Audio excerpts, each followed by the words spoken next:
My name is Allison Reed, 32 years old, standing in the falling snow with a homemade apple pie and carefully wrapped gifts. After driving across 3 states to surprise my family for Christmas, my heart swelled with anticipation as my mother opened the door of my childhood home. But instead of welcoming arms, her eyes turned cold. "Sorry, I think you have the wrong house," she said firmly before closing the door in my face. Before I continue this story, let me know where you're watching from in the comments below. Hit that subscribe button if you've ever felt the sting of family betrayal and want to join our community of survivors. Growing up in our modest 2-story home in small-town Ohio wasn't always picture-perfect, but we had our moments. My parents divorced when I was 15, leaving my mother Margaret to raise me and my younger brother Tyler alone. Dad moved to Florida with his new girlfriend, sending birthday cards with $20 tucked inside that gradually dwindled to just Facebook messages as the years passed. Mom worked double shifts at the local hospital as a nurse administrator, her exhaustion visible when she'd collapse onto the sofa each evening, still in her scrubs. Tyler was 4 years younger than me, always the charming one with his dimpled smile and ability to talk his way out of trouble. I took on the responsible role, making dinner when Mom worked late, helping Tyler with homework, and taking on part-time jobs through high school to contribute to household expenses. Our family unit might have been fractured, but we survived by leaning on each other. After college, I stayed local for a few years, working at a marketing firm in Cincinnati while living just 30 minutes from Mom's house. During those years, Sunday dinners were our tradition. I'd bring groceries, cook for everyone, and we'd watch movies together afterward. Those were comfortable times, though I often felt the weight of being the responsible one, the emotional support for both Mom and Tyler. 5 years ago, an opportunity arose that I couldn't pass up. A major marketing agency in Chicago offered me a position with nearly double my salary and real advancement potential. The decision to move wasn't easy, but at 27, I needed to build my own life. Mom acted supportive, though her lips tightened when I shared the news. Tyler, then 23 and still living at home while taking community college classes, seemed genuinely happy for me. "Go show them what the Reeds are made of," he said, hugging me tightly on moving day. What started as occasional financial help quickly became regular support. 3 months after my move, Mom called about the furnace breaking down in the middle of winter. The repair cost $4,000 they didn't have. I transferred the money immediately. 2 months later, Tyler needed a reliable car for his new job. Another $5,000 from my savings. By the end of my first year in Chicago, I had set up automatic monthly transfers to both their accounts to help with expenses. Those transfers continued for years. $800 to Mom for mortgage assistance and $500 to Tyler for getting on his feet. I never questioned the ongoing need, assuming they would tell me when things improved financially. During the rare weekends I could visit, I noticed new furniture in the living room, Mom's updated kitchen appliances, and Tyler's growing collection of gaming equipment. They explained these as bargain finds or necessary investments. Meanwhile, our emotional connection grew increasingly strained. My calls went to voicemail more often. Family updates came primarily through social media rather than direct conversations. When we did speak, the conversations revolved around their lives, their problems, with little interest in my promotion or the challenges of building a life in a new city alone. Holidays became pressure-filled obligations. 2 Thanksgivings ago, I spent 8 hours cooking while Mom and Tyler watched football, then complained the turkey was too dry. Last Christmas, I planned to visit but caught a terrible flu. Their disappointment seemed more about the gifts I wouldn't be bringing rather than missing my company. Still, I sent packages and transferred extra money for a special holiday dinner. This year was going to be different. I declined a company retreat to Jamaica, arranged coverage for my accounts, and spent weeks selecting perfect presents. For Mom, a cashmere sweater in her favorite shade of blue and a spa package at the resort she'd always wanted to visit. For Tyler, the limited edition gaming console he'd been hinting about and concert tickets for his favorite band's reunion tour.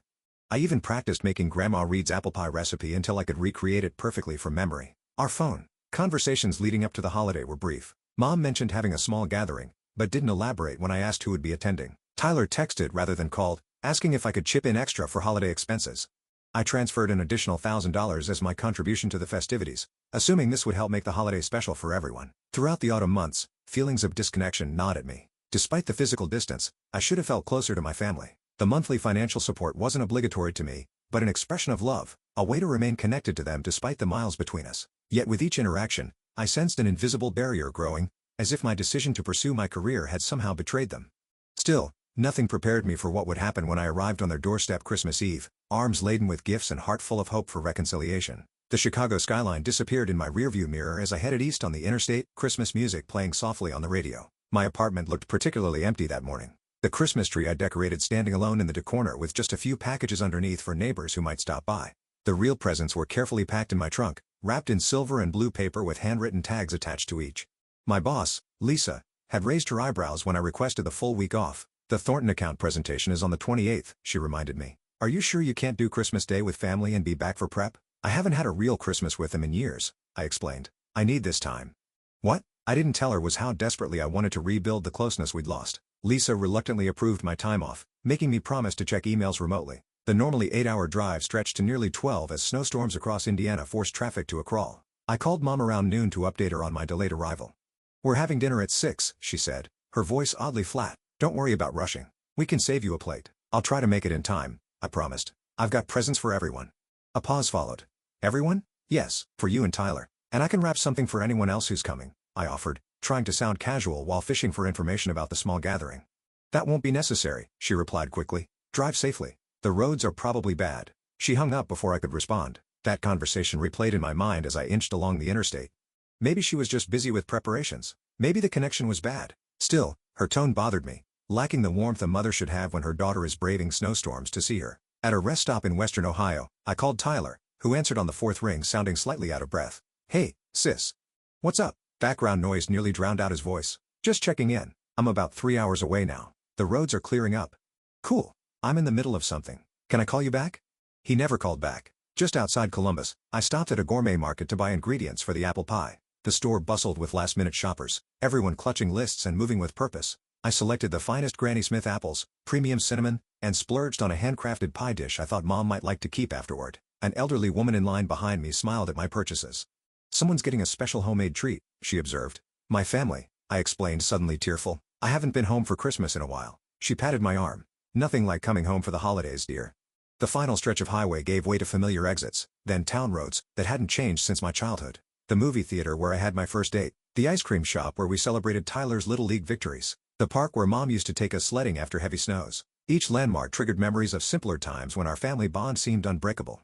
Main Street was decorated with twinkling lights and evergreen garlands, the town square dominated by a massive Christmas tree. I drove slowly past my old high school, noticing new construction had replaced the athletic fields. Life had continued here without me, the town evolving just as I had in Chicago. Turning onto Maple Avenue, I felt butterflies in my stomach. Our modest two-story colonial came into view, now adorned with tasteful white lights along the roofline and wrapped around the porch columns. I never remembered our decorations being so elegant during my childhood years. The driveway was full of vehicles I didn't recognize. A red SUV, a sleek black sedan, and what looked like a brand new luxury sports car alongside Mom's familiar blue Honda. Quite a gathering for Christmas Eve. Friends of Mom's from the hospital, perhaps? Or Tyler's college buddies. I parked along the curb, checking my appearance in the rearview mirror. The 12-hour drive had left me looking tired, but a quick application of lipstick and a brush through my hair helped. I wanted to look successful, happy, worth being proud of. Balancing the pie in one hand and a tote bag of gifts in the other, I navigated the freshly shoveled walkway. Christmas music and laughter spilled from inside along with the mouth-watering aroma of roasting turkey. Through the front window, I glimpsed the living room Christmas tree, much larger and more elaborately decorated than in years past. The sight of stockings hanging from the mantel made me wonder if one bore my name. Snow crunched beneath my boots as I climbed the porch steps. Taking a deep breath to calm my nerves, I shifted the packages in my arms and pressed the doorbell. The music inside dipped in volume. Footsteps approached. I plastered on my brightest smile as the door swung open. Mom stood in the doorway, a glass of red wine in hand. Her hair had been recently colored and styled, her makeup expertly applied. She wore an elegant black dress I'd never seen before, with a sparkling necklace that caught the light. For a split second, joy flashed across her face before being replaced by something entirely unexpected: alarm. Her eyes widened as she took in my snow-covered boots, the steaming pie in my hands, and the bag of gifts. Behind her, I caught glimpses of people moving about, the dining room table set with what appeared to be fine china and crystal glasses. This wasn't a small gathering. This was a full-scale holiday dinner party. Mom's fingers tightened around her wineglass as she positioned herself to block my view of the interior. The warm, familiar greeting I'd anticipated never came. Instead, she uttered the words that would shatter my world. "Sorry, I think you have the wrong house," Mom said, her voice carrying just enough volume for anyone nearby to hear. I blinked, certain I'd misheard. "Mom, it's me, Allison." Her expression remained fixed, eyes darting nervously over her shoulder before returning to me. "I'm afraid you must be confused," she continued with a charade. "There's no Allison here." The pie felt suddenly heavy in my hands. A cold gust of wind sent snowflakes swirling around us on the porch, some landing on the steaming pastry. "Mom, what are you talking about? I drove all day to get here. We talked on the phone earlier." My voice trembled as confusion gave way to the first tendrils of hurt. She leaned forward slightly, lowering her voice. "This isn't a good time, Allison. You should have called to confirm." "I did call. You knew I was coming." The pitch of my voice rose with incredulity. Behind her, a man's voice called out, "Margaret, who's at the door? We're ready for the toast." Mom glanced back into the house before facing me again, her expression hardening. "Like I said, you have the wrong house. Merry Christmas." She began closing the door. "Wait." I wedged my boot in the narrowing gap. "At least let me give you these gifts. I drove across 3 states." The door paused. For a fleeting moment, I thought she might relent, might invite me in from the cold to join whatever celebration was happening inside my childhood home. Instead, she whispered, "Not now, Allison. Please just go." "Margaret?" A different voice approached from inside, and suddenly Tyler appeared behind our mother. He wore a button-down shirt and tie, looking more polished than I'd ever seen him. His eyes met mine, widening in recognition, and then, unmistakably, panic. "It's nothing," Mom told him, still maintaining her bizarre pretense. "Just someone who got the wrong address." Tyler stared at me, conflict evident in his expression. For a moment, I thought he might contradict her, might welcome his sister who had faithfully sent him $500 every month for years. Instead, he placed a hand on Mom's shoulder. "Everything okay out here?" he asked, pointedly avoiding addressing me directly. "Fine," Mom replied. "I was just explaining the situation." From the dining room came sounds of laughter and clinking glasses. A woman's voice called out, "Tyler, your girlfriend is telling that hilarious story about your trip to Aspen." "Girlfriend? Aspen? With what money had my chronically unemployed brother taken a ski vacation?" "I'll be right there," Tyler called back, still not acknowledging me. "To Mom," he murmured. "We should get back to our guests." "Our guests? Not including me?" Mom nodded and faced me again, all pretense of not recognizing me apparently abandoned now that Tyler had joined her. "You need to leave, Allison. This is embarrassing for everyone." "Embarrassing?" I repeated, the word hitting like a physical blow. "I'm family. How is that embarrassing?" "We have important people here tonight," she hissed. "Tyler's girlfriend's parents, my new friends from the country club." "Country club? On a nurse administrator's salary?" "We can talk tomorrow," she continued. "This isn't the right time for your unexpected visit." My arms began to tremble under the weight of the pie and gifts. So when exactly would be the right time to see my own family at Christmas? Tyler shifted uncomfortably, but remained silent. From inside, a chorus of voices began counting down for something. 10, 9, 8. "Just go, Allison, please." Mom's voice held no warmth, no apology, only irritation at the inconvenience I'd become. 7, 6, 5. The voices continued. Tyler finally spoke directly to me, his voice barely audible. "You should have called first, sis." 43. Mom seized the opportunity of my stunned silence to push my foot away from the threshold. "Merry Christmas," she said mechanically, then closed the door firmly in my face. 2, 1. From inside came cheers and applause, the celebration continuing without interruption, as if the daughter of the house hadn't just been turned away like a stranger. I stood motionless on the porch, snowflakes accumulating on my hair and shoulders. The pie's warmth seeped through my gloves, a cruel reminder of the cozy family scene I'd imagined sharing it in. Behind the door, music volume increased again. Through the window, shadows moved in what appeared to be dancing. My fingers loosened, their grip. The pie slid from my hands, landing with a dull thud in the snow at my feet. The handcrafted dish cracked, filling with white powder as steam rose from the ruined dessert. The bag of gifts followed, tumbling onto the porch. One package burst open, revealing the corner of the blue cashmere sweater I'd selected so carefully for my mother. Tears blurred my vision as I stumbled back down the steps. The Christmas lights that had seemed so welcoming minutes earlier now felt like a cruel decoration on a facade. This house, once my home, belonged to strangers now. Strangers wearing my mother's and brother's faces. In my car, I sat with numb fingers gripping the steering wheel, unable to process what had just happened. Through the windshield, I watched the holiday scene continue inside the house, silhouettes moving past windows, occasional bursts of laughter escaping when someone opened the front door to admit late arrivals or welcome departing guests with hugs. No one retrieved the fallen packages from the porch. Perhaps they assumed the wind had blown over a decoration. The first sob caught me by surprise, bursting from my chest with such force that I doubled over the steering wheel. Then another followed, and another, until I was gasping for breath between violent cries that fogged the car windows and drowned out the last Christmas song playing softly on the radio. For 32 years, I'd been Allison Reed, daughter of Margaret, sister of Tyler. In an instant, that identity had been stripped away on the front porch of the very home where it had been forged. I was no longer family. I was an embarrassment, an inconvenience, a stranger. As tears subsided into hiccuping breaths, I fumbled for my phone, uncertain who I could possibly call in this moment of absolute desolation. Before I could decide, the screen lit up with an incoming call. Tyler's name flashed on the display. With shaking fingers, I accepted the call, pressing the phone to my ear without speaking. What could I possibly say? "Allie?" Tyler's voice came through, hushed and hurried. "Are you still outside?" Cleared my throat, willing strength into my voice. "I'm in my car. Listen, I'm sorry about what happened. I didn't know you were actually coming today. Mom said you had canceled." "Canceled?" The word came out as a croak. "I spoke to her earlier today. I told her I was on my way." "Well, she told everyone you couldn't make it. She's been planning this dinner party for weeks. Important connections for her new business venture." "New business venture?"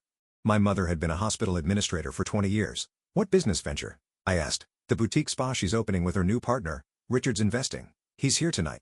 None of this made sense. Mom had never mentioned any Richard or any spa. "Tyler, I've been sending mortgage money every month. Is Mom even still working at the hospital?" A pause. "Not since last year. Look, this isn't a great time to get into all this. I just wanted to tell you not to be upset about tonight. You know how mom gets about her social standing lately. Having you show up unannounced just threw her off. Unannounced. My voice rose. I've been planning this Christmas visit for months. I sent extra money specifically for holiday dinner. Another pause, longer this time. When Tyler spoke again, his tone had shifted to something placating, the voice he used when trying to charm his way out of trouble. Don't make this a bigger deal than it is, Ali. Christmas Day is tomorrow. Maybe we can meet somewhere for coffee in the morning, just you and me. Exchange gifts then. The casual dismissal in his voice broke something inside me. All those years of support, of caring, of prioritizing their needs above my own, reduced to a consolation coffee if it could be conveniently fit into his schedule. Fine, I said flatly. I understand. Great, you're the best, sis, always understanding. Relief flooded his voice. I should get back in there before they notice I'm gone too long. Text me what hotel you're staying at, and I'll call you tomorrow about meeting up. I understand, I repeated, unable to formulate any other response through the numbness spreading. Through me? Perfect. Love you. Merry Christmas. Merry Christmas, Tyler, I whispered. I expected to hear the call disconnect. Instead, there was rustling muffled sounds. Tyler had failed to properly end the call. His voice returned. No longer speaking to me, but to someone in the house. His tone completely transformed from the conciliatory one he'd just used. Crisis averted, he said, followed by what sounded like laughter. She's going to some hotel, totally bought the coffee plan. A female voice responded, too distant to make out the words. I know, right? Tyler continued. She still thinks helping with rent means she's automatically included in everything we do. Like, we're obligated to have her around just because she sends money. My entire body went cold as his words registered. Each syllable sliced through years of familial trust, revealing the ugly truth beneath. It's not like she can't afford it, a different voice chimed in. Possibly my mother's. Have you seen her apartment in those Facebook photos? All that travel? She's doing fine without us. Exactly, Tyler agreed. Meanwhile, we're using her money for the things that actually matter to us. She's so desperate to be needed that she never even questions why we always need more. Laughter followed, multiple voices joining in. Remember when she missed last Christmas because of that flu? My mother's voice asked. And she sent those ridiculous packages express delivery? The look on Kevin's face when I told him they were from my daughter who thinks sending presents makes up for never visiting. Speaking of presents, Tyler added, you should see what she brought today. Standing there with a literal homemade pie like we're in some Hallmark movie. So pathetic. More laughter, growing fainter as he apparently walked away from wherever he'd stashed his phone. She's always been like that, my mother's voice continued, barely audible now. Always wanting more emotional connection than normal people. Always asking how we're feeling if we're okay. Wanting to talk for hours about nothing. Who has time for that? At least her money doesn't talk, someone joked, followed by the clinking of glasses and more laughter before the voices became too distant to distinguish. I sat paralyzed, phone still pressed to my ear as the conversation continued without me, about me, revealing truths never meant for me to hear. The people I'd loved most in the world, the family I'd supported faithfully for years, saw me as nothing more than a convenient source of income. Worse, they mocked the very things about me that I'd thought made me a good daughter and sister, my generosity, my desire for connection, my genuine care for their well-being. The call continued for several more minutes, the phone apparently abandoned in some room away from the main gathering. Occasional snippets of conversation drifted through, each one another dagger to my heart. The money for Christmas dinner went to Richard's daughter's wedding gift. Told her I needed a reliable car.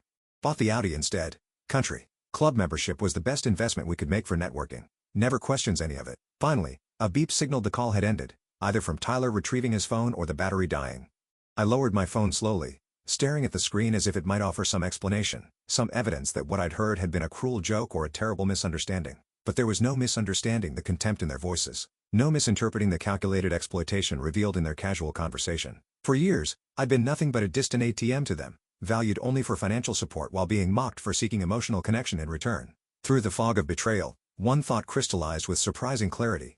I needed documentation. Opening my banking app, I began taking screenshots of every transfer to their accounts, every extra payment, every financial gift I'd sent over the years. The amounts were staggering when viewed all at once. Enough for a down payment on my own house. Enough for extensive international travel. Enough to have transformed my own life in countless ways. Instead, it had funded country club memberships I'd never heard about, ski trips to Aspen that were never mentioned, a boutique spa business that was apparently common knowledge to everyone except me. As my fingers scrolled through years of transactions, memories surfaced alongside them.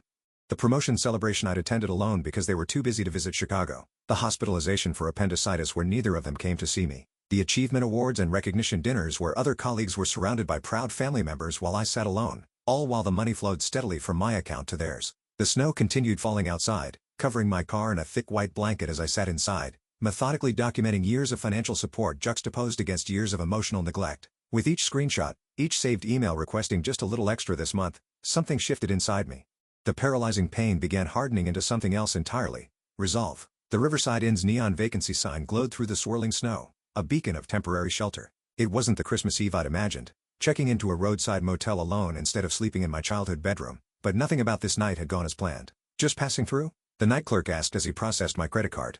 "Something like that," I replied, unable to explain that I was suddenly homeless in my hometown, cast out by my own family. Room 118 smelled of industrial cleaner and staleness. Its beige walls and outdated floral bed spread a far cry from the festive warmth I'd anticipated for the holiday. I placed my overnight bag on the luggage rack and sat on the edge of the bed, still wearing my coat, still not quite believing the events of the past 2 hours. The clock on the nightstand read 10:28 p.m. In normal families, this would be a time of winding down Christmas Eve celebrations, perhaps preparing for children to wake excited in the morning, or enjoying final moments together with loved ones before the big day. In my family, if I could even call them that anymore, the party at my mother's house was likely still in full swing, my existence already forgotten or worse served up as an amusing anecdote for their glamorous guests. Sleep was impossible. My mind replayed the rejection at the door, followed by the devastating phone conversation, analyzing each word for any trace of affection or regret. There was none. Only calculation, mockery, and casual cruelty. Opening my laptop, I connected to the motel's spotty Wi-Fi and accessed my email. If the verbal evidence I'd overheard wasn't enough, surely there would be written confirmation of their deception. I started with Tyler, searching his name in my inbox. The results were illuminating. Scrolling through years of communication revealed a pattern so obvious I wondered how I'd missed it. Every contact initiated by Tyler followed a predictable cycle. Casual check-in, update on some promising opportunity, subtle or direct mention of financial challenges, request for assistance, effusive gratitude upon receipt, then silence until the next need arose. 10 minutes into my search, I found something even more damning. An email Tyler had forwarded to me accidentally 2 years ago, apparently intended for our mother. She agreed to the extra $1,000 for the car repairs. That should cover the rest of the down payment on the boat. Maybe mention something about the transmission next month if we need the summer storage fees covered too. I remembered sending that $1,000, remember the relief in Tyler's voice when he called to thank me, saying the repairs meant he could keep his job since he wouldn't miss shifts due to unreliable transportation. I'd felt good about helping, proud even. Meanwhile, they'd been laughing at my gullibility while spending my hard-earned money on luxury items. My mother's emails followed similar patterns, though more subtle. She specialized in health scares and house emergencies, always downplaying their severity when requesting funds, but dramatically emphasizing the crucial timing of my assistance. One thread particularly stood out. Her desperate pleas for help with mortgage payments to avoid foreclosure coincided with social media posts, which I hadn't noticed at the time, showing her vacation in Sedona at a luxury spa resort. The mortgage payments. For 3 years, I'd been transferring $800 monthly toward what I believed was saving my childhood home from financial distress. Had there even been a mortgage crisis? Or was that another fabrication? With growing dread, I searched my credit card statements next. Authorized user additions I'd approved years ago for emergencies only showed consistent usage for restaurants, clothing stores, and entertainment venues. A separate card I'd provided for medication costs had been regularly maxed out at high-end department stores and electronics retailers. The more I searched, the more evidence materialized. What had begun as occasional familial support had evolved into systematic financial exploitation. By conservative estimates, I had given them over $80,000 in direct transfers alone over the past 5 years, not counting credit, card charges, gifts, or other indirect support. The bathroom mirror reflected a stranger when I finally stood to splash cold water on my face. Red-rimmed eyes, hollow cheeks, hair disheveled from running my hands through it repeatedly in disbelief. This woman looked broken, betrayed, but something else flickered in her expression too. Something steely and determined. At the desk, I opened a new document and began typing. No emotional language, no accusations, just facts, dates, amounts, stated purposes versus discovered actual uses, a complete accounting of financial support provided and the systematic deception surrounding it. By 3 a.m., I had created a comprehensive record of every dollar given, every lie told, every manipulation tactic employed. The document complete, I saved it, then opened my banking app again. The interface was familiar. The actions I was about to take were not. My finger hovered over the screen, a lifetime of family loyalty battling with the undeniable evidence of betrayal. Family doesn't do this to each other, I whispered to the empty room. The first step was the automatic transfers. $800 monthly to Margaret Reed, $500 monthly to Tyler Reed. With a few taps, both were canceled, effective immediately. Next, the credit cards. I logged into each account, reporting the authorized user cards as compromised and requesting immediate cancellation. For the separate card in my name that my mother used for emergencies, I reported it lost and requested a replacement with a new number. Finally, the mortgage assistance. This would require a phone call in the morning, but I made a calendar appointment to contact the bank first thing. Each action brought a strange mixture of pain and liberation. These financial ties had been my primary connection to my family for years, the tangible expression of love and support I could provide from a distance. Cutting them felt like severing limbs. Yet with each transaction canceled, each exploitative access point closed, my breathing grew steadier, my thinking clearer. By dawn, I had systematically dismantled the financial infrastructure that had defined my family relationships for the past 5 years. My bank accounts were now solely mine. My credit was protected. My future earnings would serve my own needs and goals. The room's cheap drapes did little to block the Christmas morning sunrise. Golden light spilled across the table where my lap displayed the completed documentation of financial abuse and my methodical response to it. Outside, distant church bells chimed, calling the faithful to Christmas services. I should have felt devastated. In many ways, I was. But rising alongside the grief was something unexpected. A profound sense of having reclaimed control over my own life. For years, I'd poured resources into a bottomless pit of need that was never really need at all. Just greed disguised as family obligation. Picking up my phone, I composed a single email addressed to both my mother and brother. Subject: termination. A financial support effective immediately. I've canceled all automatic transfers, removed authorized users from my credit accounts, and will no longer be providing financial assistance of any kind. Documentation of past support totaling $83,459 (17 over 5 years) has been saved for potential legal purposes. Do not contact me regarding financial matters again. Allison. Short, direct, unemotional. My finger hovered over the send button as doubt crept in. Was I overreacting? Was I throwing away my only family over money? Then Tyler's mocking voice echoed in my memory. She still thinks helping with rent means she's automatically included. My mother's dismissive tone, always wanting more emotional connection than normal people. This wasn't about money. This was about respect, honesty, and genuine care. All things my financial support had apparently bought me none of. I pressed send. Then I packed my overnight bag, checked out of the motel, and pointed my car back towards Chicago, leaving behind the broken pieces of what I'd always thought was family love. The interstate stretched before me, surprisingly empty on Christmas morning. Most people were home with their families, opening presents, preparing festive meals, creating memories. I gripped the steering wheel with determination, each mile putting distance between me and the shattered illusion of my family bonds. At the first rest stop across the Indiana border, I pulled over to make the calls that couldn't wait. The bank's customer service operated with a skeleton crew for the holiday. But after explaining my situation as a possible fraud case, I was transferred to their security department. So you've been sending regular payments labeled as mortgage assistance to this other party? The representative clarified. Yes, for 3 years, but I now have reason to believe there may never have been a mortgage issue at all. My voice remained steady, professional, as if discussing someone else's situation. I understand. We're placing an immediate stop on any pending transactions to these accounts. Our fraud department will contact you after the holiday to discuss possible recourse options for misrepresented transactions. One by one, I methodically closed every financial pipeline that had flowed from me to them. Credit card companies, payment apps, the investment account I'd established for Tyler's future, business plans. Each representative expressed holiday sympathies while processing my requests without question. Financial self-protection, it seemed, was something they understood all too well, even on Christmas Day. The final call was to my landlord in Chicago, from whom I'd been subletting the garden apartment in my building to Tyler at a significant discount for the past 2 years. He had claimed to be between places temporarily while building his savings. Given what I now knew about ski trips to Aspen and luxury cars, this too had likely been a convenient fiction. I'll need to terminate the sublease agreement with my brother, I explained to Mr. Kaplan. I've just learned he's been misrepresenting his financial situation. That's unfortunate, the elderly landlord replied, especially on Christmas. Family troubles are the worst kind. Yes, I agreed simply, unable to elaborate further without emotion threatening to break through. Back on the highway, my phone began its assault. First came the text messages, starting with confusion, quickly escalating to disbelief and anger. Tyler, what's going on? My card was just declined at the gas station. Tyler, Allie, are you serious right now? On Christmas? Tyler, answer. Me, what did you do? My mother's messages followed almost immediately. Mom, Allison, I tried to make a purchase and my card was declined. Fix this immediately. Mom, this is completely unacceptable behavior after everything we've done for you. Mom, if this is about last night, you're being childish and vindictive. I placed my phone in the passenger seat, screen down, and focused on the road ahead. Their messages deserved no response.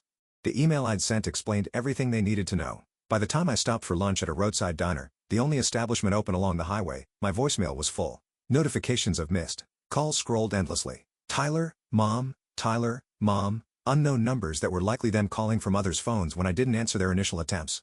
The diner's Christmas decorations seemed almost obscene in their cheerfulness. Twinkling lights and plastic poinsettias surrounding a small artificial tree with blinking colored bulbs. The handful of other patrons looked as out of place as I felt. Stranded travelers and solitary figures united only by our absence from traditional family gatherings. Merry Christmas, honey, the waitress said, setting down a turkey sandwich special with a small side of cranberry sauce. On the road to see family? Coming back, actually, I replied softly. The visit ended early. She nodded with the wisdom of someone who had seen many holiday disappointments. Sometimes that's for the best. I checked my phone while picking at the sandwich. 23 missed calls, 38 text messages, 7 voicemails, and now emails beginning to arrive. The first was from Tyler, subject line. You need to fix this right now. The message contained no greeting, just a series of demands. Whatever game you're playing needs to stop. I have bills due Monday. The party last night cost more than expected, and I'm already overdrawn. Mom is hysterical. Her business partner is waiting for her portion of the investment, and now she can't access the money. You had no right to cut us off without warning. You're punishing us because you felt left out of one dinner. Grow up and turn the cards back on immediately. My mother's email arrived minutes later, its tone fluctuating between righteous indignation and manipulative guilt. I don't know what kind of breakdown you're having, but this is beyond unacceptable. After everything I've sacrificed for you, the years of putting your needs first, this is how you repay maternal love? By trying to destroy Christmas? By embarrassing me in front of important business connections? Your brother is beside himself. He was counting on that money for essential expenses. I raised you better than this vindictive behavior. I expect the transfers restored and access reinstated by the time you read this, or don't bother calling yourself my daughter anymore. What sacrifices had she made for me? What needs of mine had ever come first? The revisionist history was almost as stunning as the original betrayal. The pattern continued throughout the afternoon. As I drove through Indiana, the messages evolved from angry demands to desperate pleas. Tyler, Allie, please.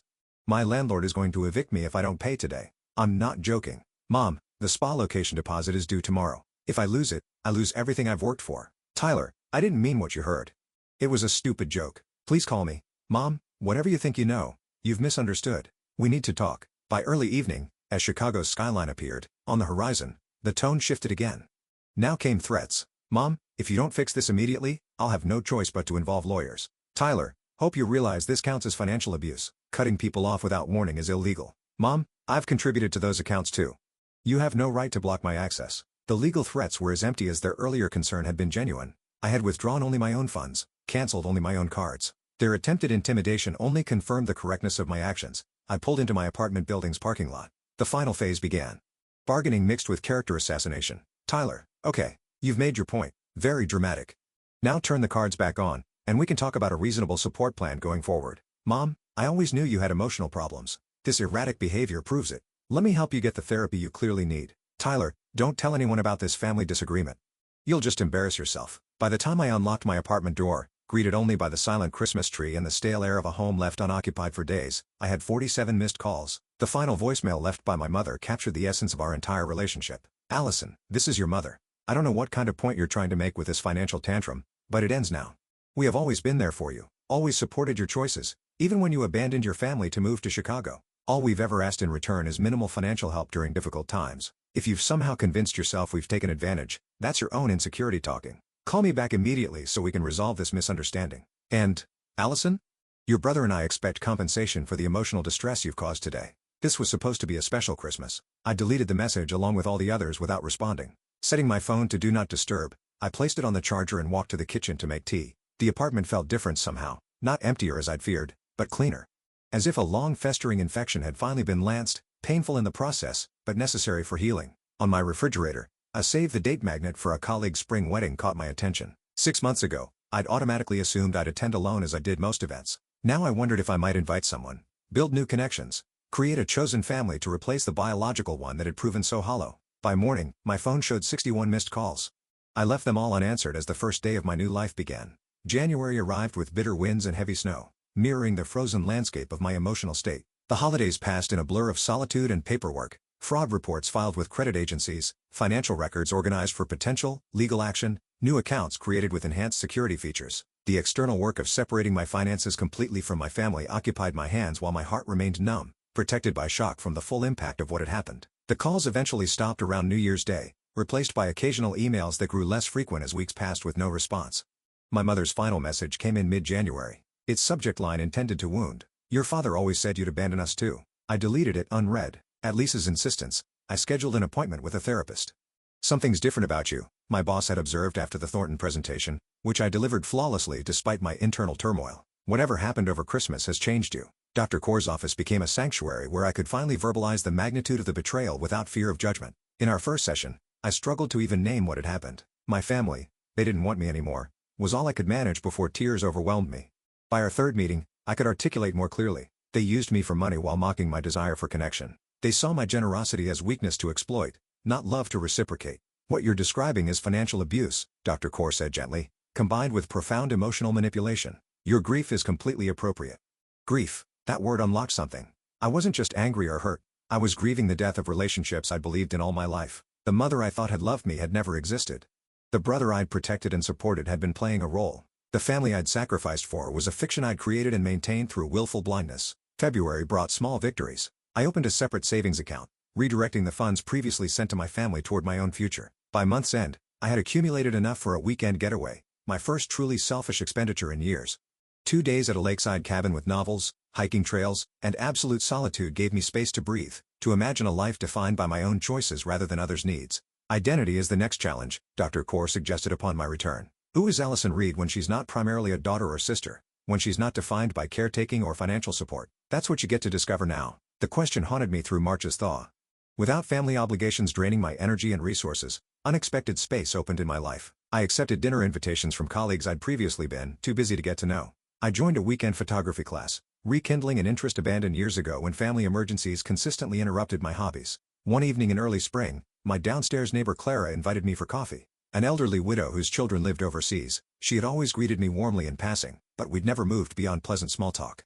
I noticed you stopped rushing out of town on holidays, she observed, serving homemade lemon cake alongside strong coffee. Family troubles? Something about her direct kindness broke through my practice deflections. I discovered my family was using me for money while actively excluding me from their lives. Instead of the awkward sympathy I'd come to expect, Clara nodded matter-of-factly.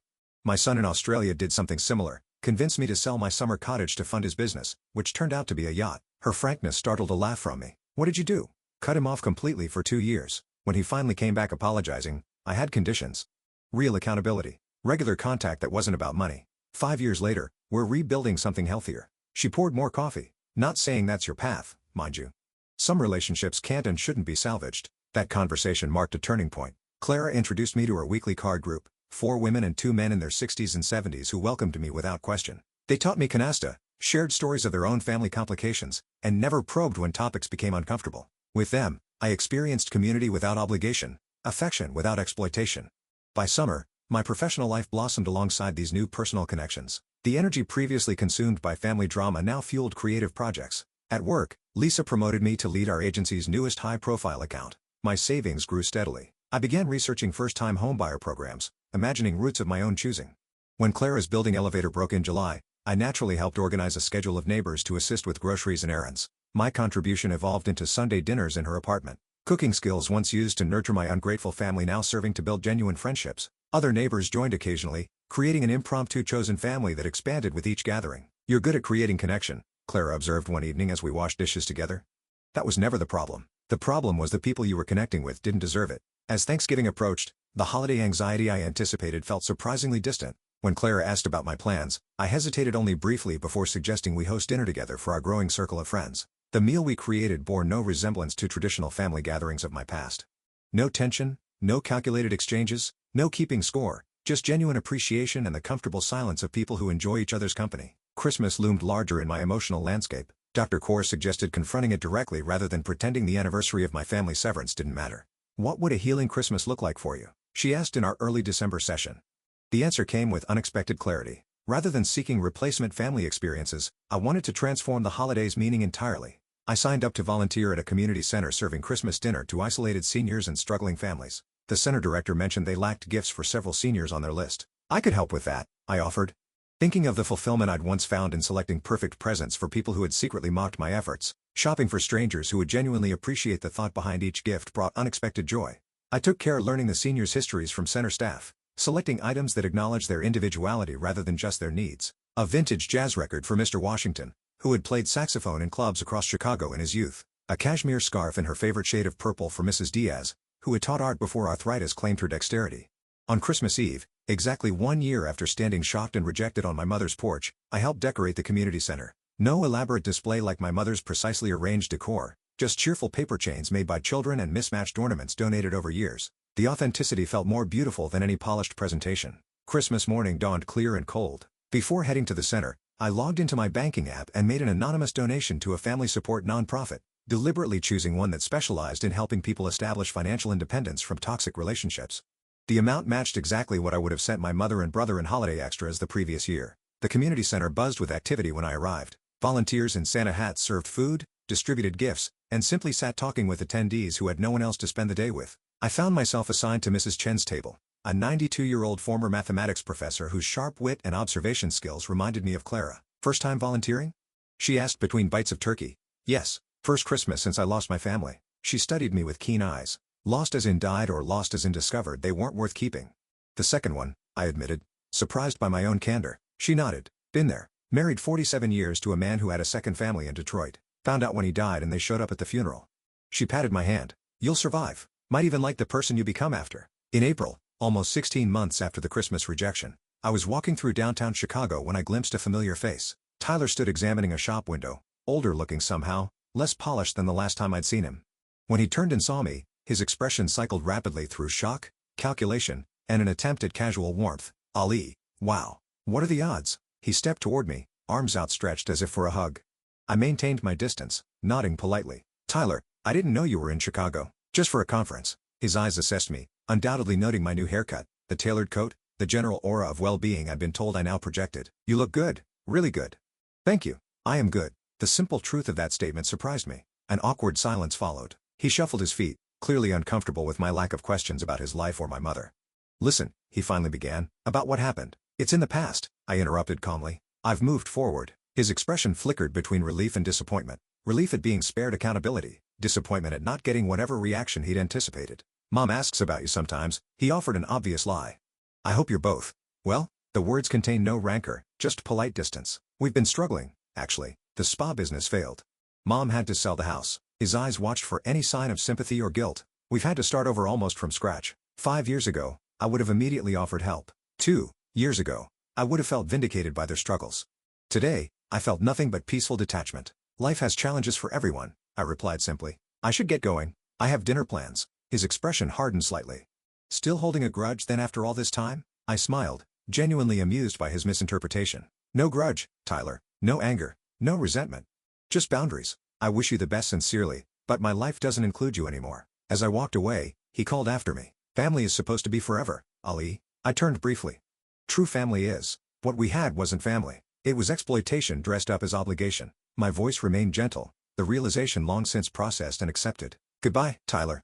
That evening, I shared the encounter with my dinner companions. Clara, 2 neighbors from our Sunday group, and colleagues from work who had become genuine friends. Their supportive responses contained no pressure, no expectations, no implicit demands, just authentic care. As plates were cleared and dessert arrived, I looked around the table at these people who had entered my life only after I'd cleared away the debris of false family ties. None of them were perfect.